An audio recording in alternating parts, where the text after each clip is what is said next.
Hello everyone, welcome to engineers वाला। मंजिलें क्या है, रास्ता क्या है, हौसला हो तो फासला क्या है। ये आप बेसिकली गवर्नमेंट एग्जाम की जब आप तैयारी करते हो तो बहुत संघर्षपूर्ण आपका सफर रहता है।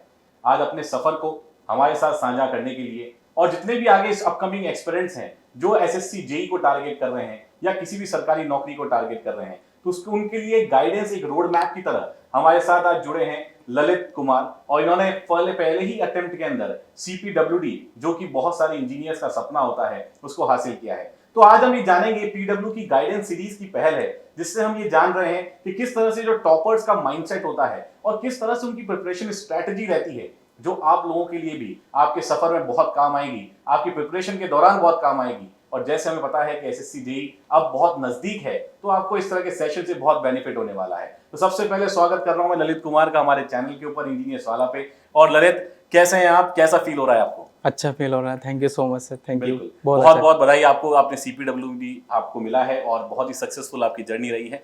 ये सक्सेस पाने के बाद कैसा फील हो रहा है, आपके फैमिली के अंदर क्या माहौल है और आपको कैसा फील हो रहा है इसको लेकर? सर सब लोग बहुत खुश हैं, सब मतलब एक चेंजेस आ गया है। जैसे क्या सिलेक्शन से पहला था वो बहुत डिफरेंस आ गया है। एक रेस्पेक्ट नुमा भी कह सकता हूँ मैं इसको। बिल्कुल, हाँ। और मतलब एक होता है ना, एक लेवल हो जाता है, एक स्टैंडर्ड बढ़ जाता है पर्सन का। बिल्कुल, एक सोच चेंज हो जाती है, हाँ, लोगों की, आसपास के लोगों का हाँ, नजरिया हाँ। बदल जाता है कि अब सिर्फ ललित कुमार से बात नहीं कर रहे हैं, अब हम CPWD जेईएन साहब ललित कुमार से बात कर रहे हैं, तो एक नजरिया चेंज होता है सर। बिल्कुल सर, बिल्कुल। तो बहुत बहुत ज़्यादा कॉन्ग्रेचुलेशन ललित, पहले तो आपको। Thank you so much sir, बहुत थैंक यू। ज़्यादा हमें भी प्राउड फील करते हैं कि इतने अच्छे डिपार्टमेंट में फर्स्ट अटेम्प्ट के अंदर आपने इतना अच्छा डिपार्टमेंट हासिल किया। ऑब्वियस सी बात है, फैमिली तो प्राउड करेगी, खुद के ऊपर भी बहुत ज़्यादा प्राउड होता है। एक हम लोग शुरू करते हैं कि सबसे पहला पॉइंट ये होता है कि आपने ये कब सोचा या ये कैसे पता चला कि यार मुझे एसएससी जेई की तैयारी करनी चाहिए या कोई भी एक जेई डिपार्टमेंट में जाना है मुझे, ये कब आपको लगने लगा और कब आपने शुरू किया इस सफ़र को? सर एक्चुअली जब मैं 2021 अगस्त के कॉलेज से बाहर आया था, तो उस समय लगभग मैं प्रिपरेशन कर रहा था, मतलब रेंडमली कर रहा था, कोई गाइडेंस नहीं थी, कोई मतलब ट्रैक नहीं था। तो उस समय फिर UPPSC AE की वैकेंसी आई हुई थी इमीडिएटली। तब मुझे समझ में आया कि यार इधर ट्राई करना चाहिए। ऊपर से मेरे भैया मुझे मोटिवेट करते थे कि तुमको टेक्निकल जॉब में जाना है, इंजीनियर बनना है। बताया भी था अभी। हाँ। जो बैकएंड पे हमारी बात हो रही थी, हाँ, जब आज हमारे से मुलाकात हुई आपकी, हाँ। तो आपने बताया भी कि आपके जो भाई हैं वो भी जल निगम के अंदर जेईएन डिपार्टमेंट में और सिविल इंजीनियरिंग से ही। जी सर, जी सर। बिल्कुल, तो घर में ही इंस्पिरेशन। जी सर, जी सर। तो वो भैया हमेशा मोटिवेट करते रहते थे कि आपको इंजीनियरिंग बनना है, गवर्नमेंट सेक्टर में जाना है। तो उसके बाद मैंने फिर UPPSC की प्रिपरेशन शुरू की असिस्टेंट इंजीनियर के लिए। फिर हालांकि 2021 में एग्ज़ाम हुआ, मेरा उसमें नहीं हो पाया था। अच्छा। लेकिन आफ्टर दैट फिर SSC का ही नोटिफिकेशन आया, SSC जूनियर इंजीनियर के लिए। उस समय मेरे पास कुछ और ऑप्शन भी नहीं था, लेकिन फिर मैं SSC जेई की तरफ डायरेक्ट हो गया। तो फिर मुझे लगा कि अब यही देखना है मेरे को। अब फिर मैंने बाकी जो एग्ज़ाम्स की वैकेंसीज थी उन पर ध्यान देना बंद कर दिया था, और मतलब मुझको SSC ही करना है, अब जेई ही बनना है। तो ललित, आप लगभग मतलब 2021 से आप प्रिपरेशन मोड के अंदर हैं? हाँ सर, बिल्कुल। अगस्त 2021 जी सर, प्रिपरेशन मोड में। मतलब 2 साल का सफर आपका रहा है, संघर्ष का सफर जो कहें। जी सर, 2 साल का रहा है। इस 2 साल के सफर में ललित, बहुत स्टूडेंट के क्वेश्चन भी रहते हैं जो एस्पिरेंट्स होते हैं। जैसे जैसे उनका टाइम बीतता चला जाता है, मोटिवेशन जो होता है, स्टार्ट हम बहुत बढ़िया तरीके से करते हैं। हमेशा हम हाईली मोटिवेटेड रह के स्टार्ट करते हैं, ठीक है, कि हमें करना है, सरकारी नौकरी लेनी है, हमें सारे फायदे दिख रहे होते हैं, प्रमोशन, पैसा सब दिख रहा होता है, तो मोटिवेशन बहुत रहता है इनिशियली।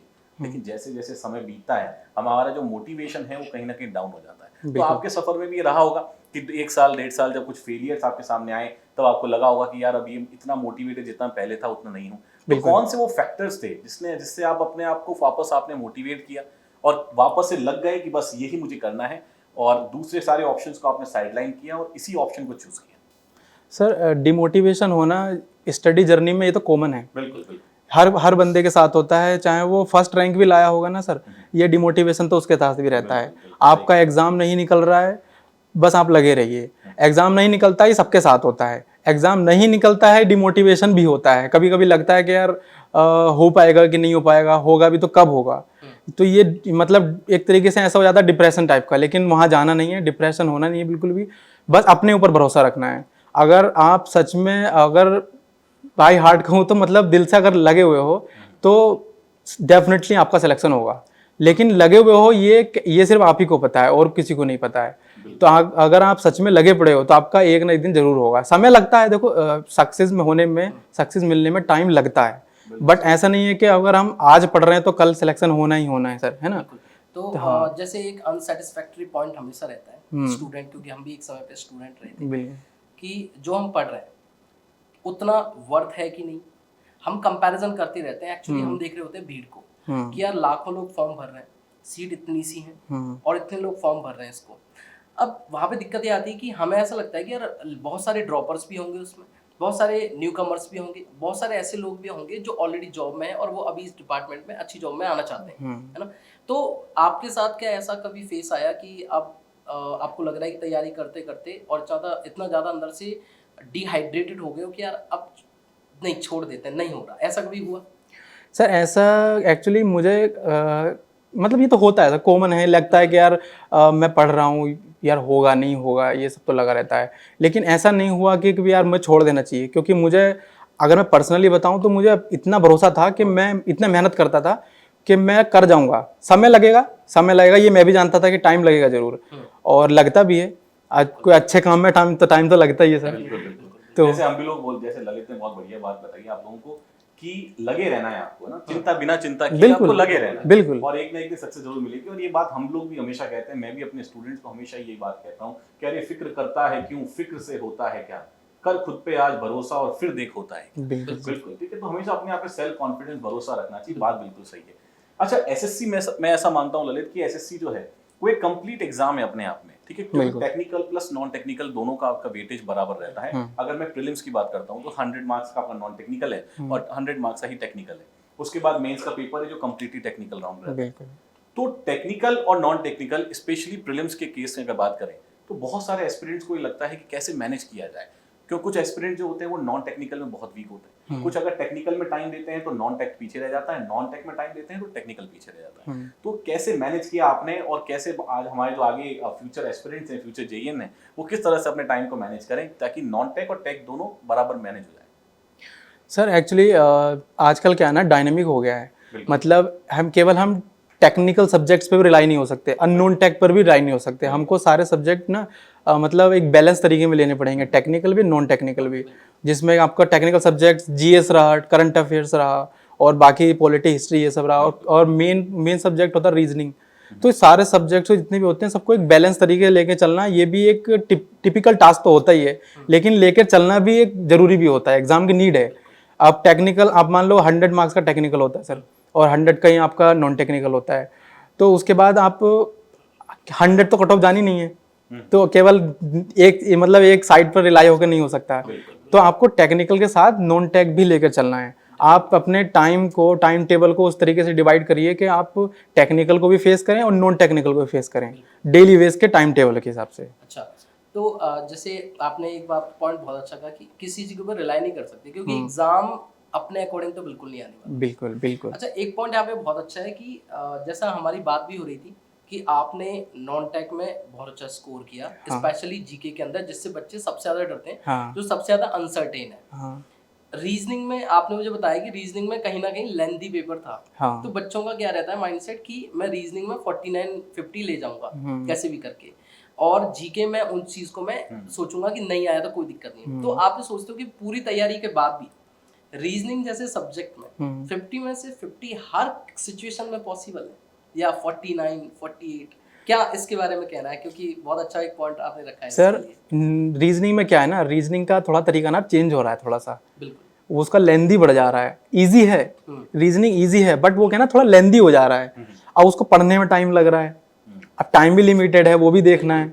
अब इजी तो है बट थोड़ा टाइम भी ले रहा है, तो उसके हिसाब से प्रैक्टिस की बहुत ज़्यादा ज़रूरत है। जितना हम प्रैक्टिस करेंगे, हम एग्जाम से पहले जितना भी मॉक टेस्ट लगा देंगे, जितना भी हम बुक से प्रैक्टिस कर लेंगे, उतना हमारे लिए एक बेटर ऑप्शन हो जाएगा। बिल्कुल। तो एक अभी एक बहुत जेन्युइन सा क्वेश्चन जो बच्चों की तरफ से और हर किसी, अब जितने भी बच्चे हमें देख रहे होंगे उन सबका एक क्वेश्चन जरूर होगा कि यार पढ़ तो मैं भी रहा हूँ, जो आप इंस्पायर कर रहे हैं अभी बच्चों को, आप भी पढ़े थे, बिल्कुल, हम भी एक समय में पढ़े थे। तो एक टाइम टेबल बहुत ज्यादा मैटर करता है। नंबर ऑफ आवर्स को एक इरेस्पेक्टिव देख के हम सिर्फ देखते हैं कि टाइम टेबल कैसा एक रखना चाहिए। क्योंकि आपने बैलेंस किया, तीनों में आपके मार्क्स बहुत बैलेंस्ड हैं, तीनों ही पार्ट में, चाहे वो टेक है या जीके वाला पोर्शन है या रीजनिंग वाला पोर्शन है, तीनों अलग अलग डिफरेंट सेगमेंट है और तीनों के अंदर आपने बैलेंस किया। तो क्या एक इन शॉर्ट आप मुझे बताने की कोशिश करें कि क्या आपने टाइम टेबल को मैनेज किया और कितने लंबे समय तक आप उसको कंसिस्टेंटली लेके चल पाए? सर टाइम टेबल क्या है ना, सबसे पहले मैं क्या करता था ना, अपने पूरा जो डे टाइम होता था, डे आवर्स का, मैं उसको डिस्ट्रीब्यूट कर लिया करता था अपने टेक्निकल सब्जेक्ट्स के लिए और नॉन टेक्निकल सब्जेक्ट्स के लिए। अब मैं क्या करता था, मेरा सुबह का जो टाइम टेबल में रहता था वो टेक्निकल सब्जेक्ट रहता था। सबसे पहले मेरा काम था रिवीजन करना। ठीक है। मैंने क्या कहा था, मैंने नोट्स थे मेरे पास, जो मैंने शॉर्ट नोट थे मेरे पास, जो मैंने बुक से बनाए थे, मेरा सबसे पहला काम था उनको रिवीजन करना। मेरे टाइम टेबल में सबसे पहला पार्टीशन सिर्फ अपने नोट्स को रिवीजन करना था डेली बेस। ठीक है। उसके बाद मैं ऑब्जेक्टिव पे जाता था, फिर उसके बाद मैं नॉन टेक पढ़ता था। मतलब मेरा बैलेंस तरीके से रहता, पूरा टाइम टेबल में डिस्ट्रीब्यूट करके रखता था सभी सब्जेक्ट में, कोई छूटता नहीं था। टेक्निकली पढ़ना था मेरे को, रीजनिंग भी मेरे को डेली लगाना था, एक घंटा मैं डेली रीजनिंग के लिए रखता था और जीएस के लिए 2 आवर्स में जीएस के लिए रखता था। तो हमने शुरू से इसको मेंटेन किया? बिल्कुल सर, बिल्कुल शुरू से तैयारी शुरू करी? बिल्कुल सर। तो मतलब ये एक बहुत ही एक ऐसा पॉइंट है, आसान होता है कंसिस्टेंट रहना, कंसिस्टेंट रहो, कंसिस्टेंट एग्जाम की तैयारी के दौरान, लेकिन कंसिस्टेंट रह रहे हो तो उसका रिजल्ट आपके सामने एक बहुत बड़ा एक एग्जाम्पल सेट किया है ललित ने, एक बहुत बड़ा। क्योंकि आप कंसिस्टेंट, स्टार्टिंग में जो मोटिवेशन होता है ना कोई भी तैयारी करते टाइम, कि हम लोग बुक्स इकट्ठी कर लेते हैं, नोट्स इकट्ठे कर लेते हैं बहुत सारे, हर इस टीचर के भी 4 टीचर्स के एक ही सब्जेक्ट नोट्स ले लेंगे, हजारों वीडियो देखेंगे, लेकिन मेन क्या है, हम अपने ऊपर नहीं देख रहे होते। कंसिस्टेंसी जो है ना वो अपने अंदर है, ना कि किसी को देखने से आने वाली है। तो जो मेन फैक्टर है ना आपके सिलेक्शन का, मुझे जो लगता है, जो हम कहते हैं एक्चुअली में यहाँ पे सही तरीके से फिट भी होता है। ललित के केस में बहुत अच्छे से फिट हो रहा है कि कंसिस्टेंसी बहुत अच्छे से मेंटेन की है। और कंसिस्टेंसी मेंटेन करने का एक अच्छा यहाँ पे जिनको जो बेनिफिट मिला वो ये मिला कि टेक में भी घबराए नहीं, नॉन टेक में भी नहीं घबराए। टाइम आपको भी 2 घंटे मिला था, या जिनका सिलेक्शन नहीं हुआ होगा उनको भी 2 घंटे मिला था, लेकिन कहीं ना कहीं लैग कर गए। कई बार ऐसा होता है बच्चे का ना कोई पार्ट फेवरेट हो जाता है पढ़ते टाइम, कि मेरा रीजनिंग में बड़ा मजा आ रहा है, फेवरेट हो गया, तो रीजनिंग पे लगा रहा, वो 50 नंबर के पीछे भागता रहा, वो ना जीके पे ध्यान दे पाया ना टैग पे, या किसी का टैग इंपॉर्टेंटली फेवरेट है तो वो नॉन टैग पे पूरी तरीके से डिफोकस्ड हो जाता है, हट जाता है उस जगह से। तो मुझे लगता है कि ये एक सबसे बड़ा पॉइंट है इस एक गाइडेंस प्रोग्राम का, कि कंसिस्टेंसी जो मेंटेन करिए। अब हम बोलेंगे इस बात को तो शायद एक स्टूडेंट सोचता है कि सर काफ़ी टफ है, बोलना काफ़ी टफ है, लेकिन आप जब बोल रहे हैं इस चीज़ को तो मुझे लगता है स्टूडेंट को इसको अपनी स्टार्टिंग जब वो स्टार्ट करता है तैयारी, तो पेज पे सबसे ऊपर लिख लेना चाहिए consistency. I have to maintain this consistency from the day 1 to last day जब मैं सेलेक्ट हो जाऊंगा। बिल्कुल सर। अच्छा ललित, एक आपने बात बोली नोट्स के बारे में, जैसे आप शॉर्ट नोट से रिवाइज करते थे। अच्छा, हमारे चैनल पे बहुत सारे स्टूडेंट आते हैं अलग अलग, जो हमारे साथ डायरेक्टली इनडायरेक्टली कनेक्टेड हैं।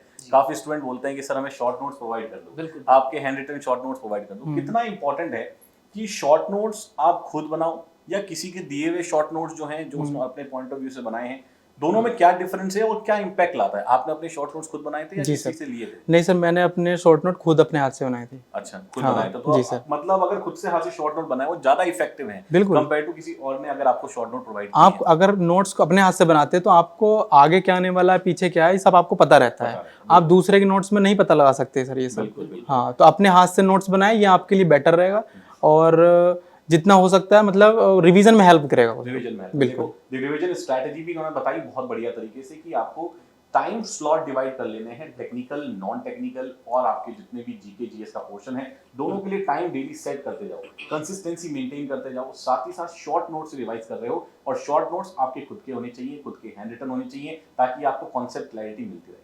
अच्छा, एक बहुत ही इंपॉर्टेंट क्वेश्चन, बहुत इंपॉर्टेंट डाउट ही रहता है कि सर प्रिपरेशन स्ट्रैटेजी हमारी 1 साल की है, लगभग 1 साल हमारा रहता है एग्जाम का, तो एग्जाम से जब हम 6 महीने पहले तक हैं तब हम एक अलग माइंडसेट से सोच रहे होते हैं चीजों को, ठीक है। अब जैसे जैसे एग्जाम नजदीक आता है, आपने सब कुछ फॉलो किया, आपने कंसिस्टेंट रहे, आप डेडिकेटेड रहे, लेकिन एग्जाम का प्रेशर अपने आप में कुछ इस तरह से है, एंजाइटी इतनी इस तरह से है, कोई कंपटीशन इस लेवल का है, आसपास के लोग इन्वॉल्व हैं आपके सिलेक्शन या रिजेक्शन के अंदर, तो वहां पर 5 महीने पहले या 6 महीने पहले क्या माइंडसेट रहता है एक कैंडिडेट का, और एग्जाम से 1 महीने पहले क्या माइंडसेट रहता है? सर जब हम लगभग हमारे पास काफ़ी टाइम होता है ना एग्जाम का, तो हम लोग रिलैक्स रहते हैं, अरे बहुत टाइम है पढ़ लेंगे। तो ये तो माइंडसेट रहता है, लेकिन जब जैसे एग्जाम बढ़ता रहता है ना, एक प्रेशर बढ़ता रहता है। लेकिन इतना बताऊं मैं, अगर आप शुरुआत से ही लगा, अभी मैं बताऊं 5 महीने सर एग्जाम के, अगर अभी से बच्चे लगे हुए हैं, कैंडिडेट लगा हुआ है अच्छे से, तो जब वो 1 महीने तक पहुंचेगा ना लास्ट में, तो उसको टेंशन नहीं होगी, क्योंकि वो 5 महीने में इतना पढ़ चुका होगा। क्योंकि 5 महीने सर एसएससी जे निकालने के लिए मैं तो कहता हूँ मोर देन सफिशिएंट है, बहुत हैं। वो अपने बेंचमार्क सेट कर दिया। बिल्कुल सर, मैं है ना, क्योंकि मैं इस बात को फेस किया हूँ, एक्सपीरियंस किया हूँ, तो बोल रहा हूँ। जब आप 1 महीने पहुंचेंगे, प्रेशर तो रहेगा, प्रेशर तो उसको भी रहेगा जो रैंक 1 लाया होगा। अच्छा, ये चीज़ मतलब सर का जो क्वेश्चन था काफ़ी जेन्युइन था, क्योंकि यही वो एक क्वेश्चन है जो ये बता देता है कि कौन कंसिस्टेंट है, कौन कंसिस्टेंट नहीं है। क्योंकि मैंने ऐसा देखा है, मैंने ऐसा महसूस भी किया है, शायद आप भी इसको रिलेट कर पाएंगे। स्टार्टिंग में चाहे कोई भी बच्चा कहीं भी पढ़ाई कर रहा है, ऑफलाइन में ऑनलाइन में पढ़ाई कर रहा है, शुरू में बहुत सारे बच्चे हैं क्लास के अंदर बैठे हुए हैं, लेकिन धीरे धीरे क्या होता है, नंबर ऑफ स्टूडेंट ना काउंट कम होता चला जाता है धीरे धीरे। मतलब कि स्टार्टिंग में सबको देखना होता है कि यार कैसे चल रहा है सब, धीरे धीरे धीरे कम हो जाता है। तो अगर 100 का रेशियो तो वो 12-20 पे पहुंच जाता है ना। और मुझे लगता है वो 80 स्टूडेंट जो कम हुए, वो कहीं ना इस वजह से हुए क्योंकि उनको ना ये पता चल जाता है तो कि यार ये मेरे लायक नहीं है एग्जाम, है ना, या फिर वो अपनी एक्चुअल लिमिट्स को पहचान नहीं पाते। लेकिन जो 20 स्टूडेंट जो बैठ के रहते हैं, ठीक है, वो लगातार लगे रहते हैं, लंबी रेस दौड़ते हैं वो, ठीक है। तो मुझे लगता है कि पहली बात तो आप उनमें से ही हो, वो हमें क्लियरली पता चल रहा है, क्योंकि आपका नंबर का जो सेग्रीगेशन मैंने सुना कि यार आप एक बार, मैं जरूर बच्चों को वो चाहता हूँ कि स्टूडेंट को सभी को पता चले कि आपका जीएस वाला पोर्शन, स्पेशली सर 50 मार्क्स में से जो सबसे बड़ा पोर्शन है जीके वाले पार्ट में, जनरल अवेयरनेस वाले पार्ट में, वो रहता है जीएस का, जनरल साइंस का। और जनरल साइंस के 15 क्वेश्चन आपने मुझे बताया कि इस बार थे जी सर, और 15 में से 12 मार्क्स लेके आना वो एक बहुत बड़ी चीज हो जाती है। इनफैक्ट शायद आपने मुझे जो भी सिनेरियो था वो एक बार जीके वाला जरूर बताएं बच्चों को, क्योंकि वही सबसे वीक पॉइंट है इंजीनियर्स का। बिल्कुल। तो वहां पे कैसे वो स्पेशल, हम सर ने जैसे आपसे टाइम टेबल पूछा, बहुत जेन्युइनली आपने बताया और वही फॉलो करना चाहिए। दूसरा, सर ने आपसे पूछा कि 5 महीने पहले का डिमोटिवेशन और 1 महीने पहले का डिमोटिवेशन, वो भी आपने बहुत अच्छे से हैंडल करके बताया। अब मेन मैं चाहता हूँ कि आप ये बताइए कि जो 50 नंबर के लिए आपने जो छलांग मारी है ना, जो कि एक बहुत बड़ा रोल प्ले करता है आपके सिलेक्शन में, बिल्कुल ना, तो वो 50 नंबर के लिए आपने कितना हार्डवर्क किया, या 50 नंबर के लिए क्या आपकी स्ट्रेटजी रही, वो स्पेशली जनरल अवेयरनेस के लिए, क्योंकि सबसे ज्यादा जो डिमांड है वो इस क्वेश्चन की रहती है। तो वो एक बार बताएं सर। एक्चुअली ऐसा क्या है ना, इंजीनियरिंग फील्ड में जीएस लोग पढ़ते नहीं हैं। हाँ। क्योंकि कहीं इंजीनियरिंग फील्ड में पढ़ाया जाता नहीं है जीएस वगैरह, तो जीएस पढ़ना भी एक थोड़ा सा ना एक टास्क बन जाता है। बिल्कुल। तो उसके लिए क्या है ना, आप जब तैयारी में एंट्री कर रहे हैं तो एक ना एक कंसाइज रहें, नोट्स को लेके कंसाइज रहें, और आप किसी हेल्प ले सकते हैं, यूट्यूब की हेल्प ले सकते हैं, और कोई एक पर्टिकुलर कोचिंग की हेल्प ले सकते हैं। लेकिन सबसे पहले क्या है ना, आप नोट्स में कंसाइज रहिए और नोट्स तैयार कर लीजिए पहले ही। क्योंकि जब आप तैयारी में उतर चुके होते हैं और मतलब काफ़ी समय निकल चुका होता है, एग्जाम पास में आता है, तो हमको क्या ना सिर्फ टेक्निकल ही सूझता है ना। नॉन टेक में हम हड़बड़ी में क्या ना इधर भी पढ़ेंगे, इधर वीडियो देखेंगे, कभी यूट्यूब खंगालेंगे, तो मतलब प्रिपरेशन हो नहीं पाती सर उससे अच्छे से। तो आप पहले जीएस में कंसाइज रहिए, नोट्स पहले प्रिपेयर कर लीजिए अच्छे से, फिर उसके बाद आप रिवीजन करने में हेल्प मिलेगी आपको। फिर आप टेक्निकल पे अपना ध्यान देते रहिए साथ में साथ, और अपना नॉन टेक और टेक्निकल पे बैलेंस करके चलिए। बस ये है स्ट्रैटेजी, और कुछ स्पेसिफिक नहीं है। बस जीएस आपका नोट्स कंसाइज रखिए, कंसाइज आप टेक्निकल भी रखिए, क्योंकि चारों तरफ भागने से फिर सर सिविल इंजीनियरिंग तो बहुत बड़ी है सर, बिल्कुल, है ना, कवर तो नहीं बहुत ही इंपॉर्टेंट पॉइंट है सर ये, क्योंकि रीजन ये है कि बच्चा क्या करता है, जैसे हम क्लासेस में भी नोट करते हैं कि बच्चा जो है वो बहुत सारा कंटेंट बोलता है, सर इसमें तो हमने देखा है कि मार्केट में इतना कंटेंट है, ठीक है, हमारे पास ये सब्जेक्ट में तो सर 1500 पेजेस के नोट्स पड़े हैं किसी और फैकल्टी के, सर हम ये देख रहे हैं कि इस सब्जेक्ट के अंदर तो 2000 पेजेस का जो है बुक के अंदर तो 5000 लाइनें और लिखी हैं। लेकिन वो सब हमें भी पता है कि कितनी लाइंस लिखी हैं, कितने नोट्स होते हैं, और सिविल इंजीनियरिंग अपने आप में एक वास्ट सब्जेक्ट होता है। लेकिन एग्जाम को क्रैक करना, ये चीज आपको ध्यान रखनी है। यहाँ पीएचडी नहीं करने आए हो, ठीक है, आप रिसर्च वर्क के लिए नहीं आए हो, आपको एसएससी जेई स्पेसिफिक अपने कंटेंट को उस लेवल पे लेके जाना है कि जो एग्जाम ओरिएंटेड रहे, एग्जाम आपका निकल जाए उससे उतना ही कंटेंट, कम कंटेंट बार बार पढ़ोगे ज्यादा इफेक्टिव रहेगा, बजाय कि आप सेग्रीगेटेड कंटेंट को अलग अलग सिर्फ एक एक बार पढ़ पा रहे हो, ठीक है, वो इतना ज्यादा इफेक्टिवनेस आपके पास जाएगा नहीं, एग्जाम में आपकी एक्यूरेसी को डाउन करेगा। एक फाइनल क्वेश्चन ललित आपसे, फिर हम इंटरव्यू को वाइंड अप करते हैं। एक फाइनल क्वेश्चन में कि अब जो जेई के एस्पिरेंट्स हैं इस साल, क्योंकि 4 महीने बचे हैं लगभग, ठीक है, और सब लोग इधर उधर से गाइडेंस ढूंढ रहे हैं और डिस्ट्रैक्शन भी काफी होंगे, फैमिली प्रेशर भी होगा, दोस्तों का प्रेशर भी होगा, तो क्या सलाह आप देना चाहते हैं उन्हें, क्योंकि एकदम सही समय है, अगर वो इस सलाह पे एक्ट करेंगे, इस एडवाइस पे एक्ट करेंगे तो उनके पास अच्छा खासा टाइम है कि वो इसी साल एसएससी जेईई के प्रीलिम्स को और फाइनली अल्टीमेटली एसएससी जेईई की सीट को वो एक्वायर कर पाएंगे। एक्चुअली सर मैं बताऊं सब बच्चों को, जितने भी कैंडिडेट हैं तैयारी कर रहे हैं एसएससी जेईई के लिए, अभी हमारे पास 5 महीने हैं और 5 महीने बहुत हैं। मैं इसको अगर कंसाइज तरीके में बताऊं तो आपके पास देखो 3-4 क्राइटेरिया हैं, 3-4 सब्जेक्ट्स हैं, मतलब 3-4 पार्ट इसको कह सकते हैं। जैसे कि टेक्निकल सब्जेक्ट हो गया, नॉन टेक्निकल सब्जेक्ट्स हो गया। नॉन टेक्निकल में जीएस होता है और रीजनिंग होता है। आपके पास ये समझिए 3 पार्ट हैं, एक तो टेक्निकल सब्जेक्ट हो गया और रीजनिंग हो गया और जीएस हो गया। आपको 5 महीने हैं, आपके पास बहुत टाइम है एसएससी जेईई निकालने की। मैं तो कहता हूँ बहुत टाइम है ये। अब आप कॉन्साइज रहिए। आप सबसे पहले क्या करिए ना, ये देख लीजिए आपको पढ़ना क्या है इन 5 महीनों में। आपको फिर इधर उधर नहीं जाना है। फिर उसके बाद आपको उन्हीं जो टॉपिक हैं आपने जो सिलेक्ट किए हैं, जो सब्जेक्ट आप जो शॉर्ट नोट होंगे, जो भी सब शॉर्ट नोट बनाए होंगे सर सब बुक से, और उनको मल्टीपल टाइम्स रिवीजन कीजिए उनका, और जितना हो सकता है। और मैं कहता हूँ कि आप डेली एक सब्जेक्ट का रिवीजन कीजिए, टेक्निकल सब्जेक्ट का, और जीएस को, करंट अफेयर भी देखिए आप, और पॉलिटी के नोट्स, ज्योग्राफी के नोट्स। ये 3-4 क्वेश्चन सर बन ही जाता है हर सब्जेक्ट से। तो ये जीएस का पार्ट भी छोड़ना नहीं है, ये भी इंपॉर्टेंट रोल प्ले करता है। और मेरा जो मेन पॉइंट है वो है सर रिवीजन का। रिवीजन जितना होता रहेगा, क्योंकि हमारे पास सब्जेक्ट्स बहुत सारे हैं। हमारे पास ऑलरेडी 13 to 14 टेक्निकल सब्जेक्ट्स हैं, जीएस के पार्ट्स हैं, जीएस के सब्जेक्ट्स हैं। तो मैं रिकमेंड करूँगा कि आप रिवीजन पे ज़्यादा ध्यान दीजिए, टेक्निकल सब्जेक्ट का रिवीजन कीजिए, और रीजनिंग आप डेली लगाइए, और जीएस आप पढ़ते रहिए बस। और कोई स्पेसिफिक स्ट्रैटेजी की जरूरत नहीं है। एक चीज़ और है जो बहुत इंपॉर्टेंट है, जी सर। मॉक टेस्ट से कितना फ़ायदा मिलता है? सर मॉक टेस्ट ये होता है जो हमको बताता है कि हमको कितनी इन्फॉर्मेशन है, अभी कितने पानी में हैं अभी। हाँ, मॉक टेस्ट बहुत रोल प्ले इंपॉर्टेंट कर, मतलब एक। कितने हाँ मार्क्स आपके आते थे मॉक टेस्ट में, पेपर 1 में? सर, जब मैं प्रिपरेशन स्टार्ट किया था तो उस समय मेरे लगभग 100 ही रहते थे, 100, 90। हाँ, 200 आउट ऑफ 200। ठीक है। उसके बाद जब मैं प्रिपरेशन करता रहा लगभग 4 मंथ्स 5 मंथ्स, तो उसके बाद मेरे लगभग 125, 130, 150 तक भी पहुंच जाते थे।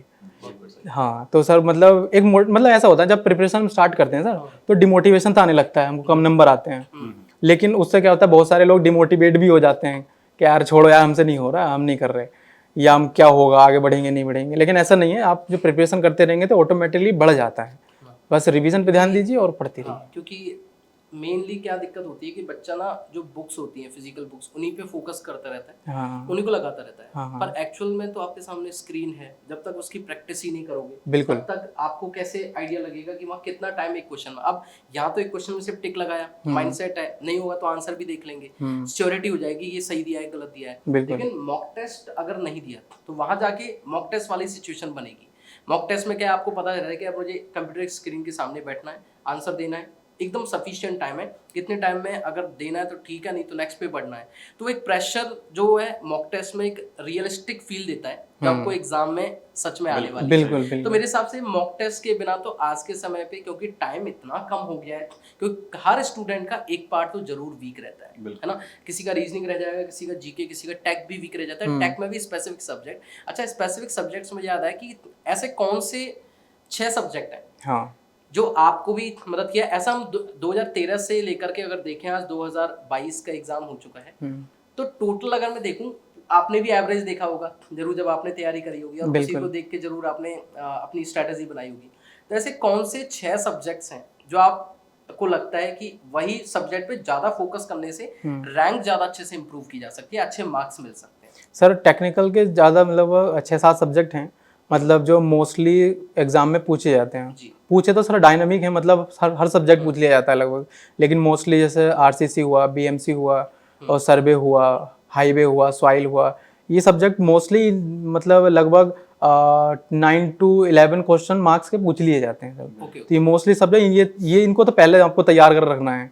बाकी कुछ माइनर सब्जेक्ट हैं, इरिगेशन हुआ, इरिगेशन भी इस समय एस्टिमेशन है। एस्टिमेशन इंपॉर्टेंट सब्जेक्ट बन गया है सर आजकल, उससे काफ़ी क्वेश्चंस पूछ लिए जा रहे हैं। 2020 में तो लगभग 11 क्वेश्चन आए हुए हैं। हाँ, तो बिल्कुल एक बढ़िया सब्जेक्ट है। तो ये 6 subject, BMC, RCC, estimation, costing, soil mechanics, fluid and सर्वे, ये ऐसे 6 सब्जेक्ट हैं जिनसे आप अगर ज्यादा फोकस्ड रहते हो तो एग्जाम में ज्यादा मार्क्स आने की संभावनाएं बढ़ जाती हैं आपकी, तो इन पे ज्यादा फोकस्ड रहना है आपको, ठीक बिल्कुल है। बिल्कुल और रीजनिंग वाले पार्ट में तो ऐसा है कि आपको बराबर प्रैक्टिस करते रहें, क्योंकि बिल्कुल। रीजनिंग के बहुत सारे टॉपिक्स ऐसे हैं जिन पे अगर कंटिन्यूअस एक कंसिस्टेंट वे में अगर आप लोग प्रैक्टिस नहीं करो तो गड़बड़ हो जाएगी बिल्कुल वहां जाके।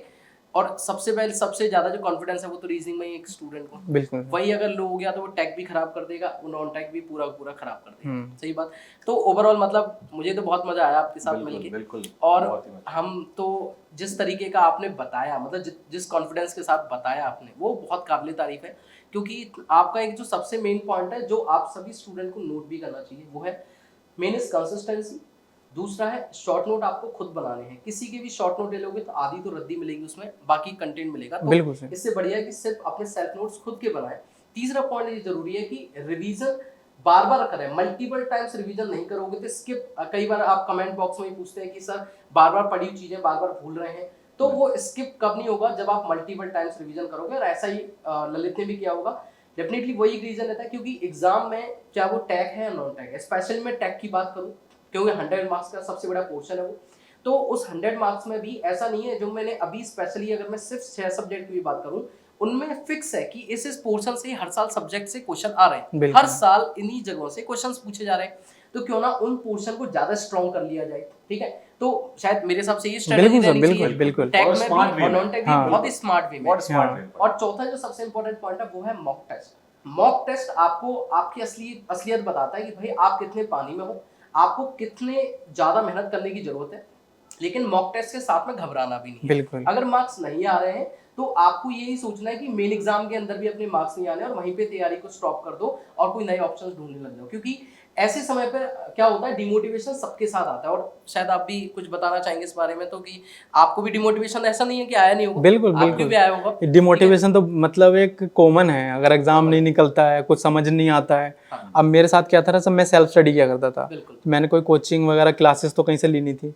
कोई टॉपिक समझ नहीं आता तो मुझे मतलब वही होने लगता है कि यार ये टॉपिक छूट जाएगा, अब ये समझ ही नहीं आ रहा है, कौन बताए। तो मतलब और कोई एग्जाम नहीं निकलता है तो वहाँ डिमोटिवेशन अलग। बिल्कुल। तो ये तो लगा रहता है, लेकिन उससे घबराना बिल्कुल नहीं है। ये किसी ने सही कहा कि सबसे पहले आपको घबराना नहीं है। तो बस लगे रहना कंसिस्टेंटली और फोकस के साथ, इधर उधर ज़्यादा डिस्टर्ब नहीं होना है फालतू चीज़ों से। बस और कोई स्पेसिफिक स्ट्रैटेजी की जरूरत नहीं है, बस कंसिस्टेंटली लगे रहिए आप। बिल्कुल सही बात है। कुछ इंपॉर्टेंट पॉइंट्स से सब बता दिए गए हैं आपको, और बाकी सबकी अपनी अपनी स्ट्रेटजी है, अपना अपना एरिया ऑफ इंटरेस्ट है, सबका अपना अपना स्ट्रॉन्ग पॉइंट्स होते हैं, सबके अपने वीक पॉइंट्स होते बिल्कुल हैं। सर। ऐसा नहीं है AIR 1 की स्ट्रेटजी को एज इट इज फॉलो करके आपकी भी AIR 1 आ जाएगी, ऐसा कोई जरूरी नहीं है। ठीक है सर, तो हमें कुछ बेसिक पॉइंट्स आई थिंक सारे देवेश सर ने बहुत बढ़िया तरीके से कवर किए हैं, और ललित ने भी ऑनेस्टी से अपना पर्सनल ललित सर ने बिल्कुल किए। बिल्कुल तो अपने पर्सनल एक्सपीरियंस से इन्होंने काफी बढ़िया तरीके से सारे पॉइंट्स को एकदम ऑनेस्टी से आप लोगों के सामने रखा है। और भी गाइडेंस सेशन PW इंजीनियर्स वाला चैनल पर और भी जो सिलेक्टेड स्टूडेंट्स हैं उसके थ्रू आपके थ्रू कनेक्ट करता रहेगा, तो आपको बने रहना है इंजीनियर्स वाला चैनल पे। Thank you so much. Thank you.